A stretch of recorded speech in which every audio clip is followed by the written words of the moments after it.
ঘটনাটা আমি বাড়ি থেকে টাকা লয়ে শ্বশুর বাড়িতে গেলাম বলে বিশাল বড় ফল টল কিনছি। গনিয়াপাড়া আমার একটা বন্ধু আছে, নাম হচ্ছে আকাশ। এবং যে বন্ধু বাড়িতে নিয়ে হওয়া বাড়িতে আমি শ্বশুর বাড়ি যাম, তুই বাড়িতে নিয়ে আমি বাড়িতে তাহলে আমি গেছি। যেমন তেজি গেছে যে কিরে যাবি শ্বশুর বাড়ি, বলছে আর বড় টাকা আছে, টাকা দিনে শ্বশুর বাড়ি দিয়ে আমি তো গেছি। তারপর যাওয়ানোর পরে জয়নাল সিঙ্গেল আইসি হ্যাঁ থেকে তুলে লয়ে গেছে রবীন্দ্রনগর স্কুল মাঠও, ঠিক আছে। নিয়ে হেন ওই রাজু নামে একজনের কল দিয়ে আনছে। এনে সেটা আমার কাছে 85,000 টাকা ছিল আর এক বুড়ি 5 আনা ওজনের একটা চেন আছিল, এটি নিচ্ছি। কে গেছিল? এন জয়নাল আর রাজু। টাকাটাকে নেওয়ার সময় কে দেখছিল? এন অন্য কোনো লোক ছিল না, আমার এন থেকে তুলে লয়ে গেছে জঙ্গল। না যে সময় টাকাটা যাইছেন ওই সময় কি তারা দেখছিল কেউ? না ওই আমার বন্ধু আকাশ হ্যাঁ আসছিল।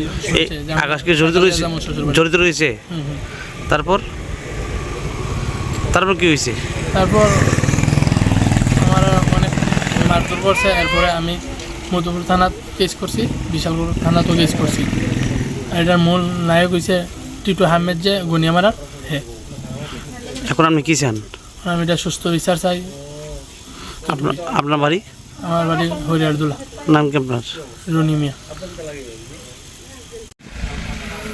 রবীন্দ্রনাথ স্কুল মাঠে তো আমার এনে মারছে। মারার পরে আমার মোবাইলও আমার বাবা কল দিছি। কল দেওয়া হইতেছে যে 20,000 টাকা দিব আমার বইনিরে। আমি কিছু কিতা বলেন টাকাটা লয়ে যা। তো এটা হেরা শুনছে, শূন্য চাইরা একটা লোক দিয়া আমার পাঠাইছি। পাঠানে আমি এই সুযোগে দৌড়ে আয়া থানাত হেরার নামে মামলা। ঘটনার সময় ঘটনা হয়েছে নাকি? ফোন করছিল নাকি? হ্যাঁ হ্যাঁ, ওই আমার যে সময় মারতেছে ওই সময় ফোন দিছি।